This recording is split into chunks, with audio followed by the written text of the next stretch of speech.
Hi, my name is Dean, and on behalf of ExpertVillage.com, in this clip we will discuss putting the motor oil back into the engine.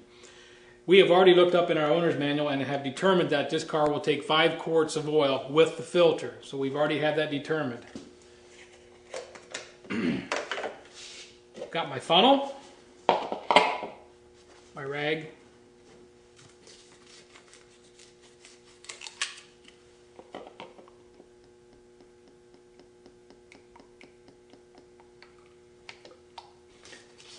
we'll repeat this process for the rest of the 4 quarts. It's always a good idea to hold your funnel. Sometimes they do not set in the engine very well and they could fall over and make a mess. We'll take a rag underneath our funnel so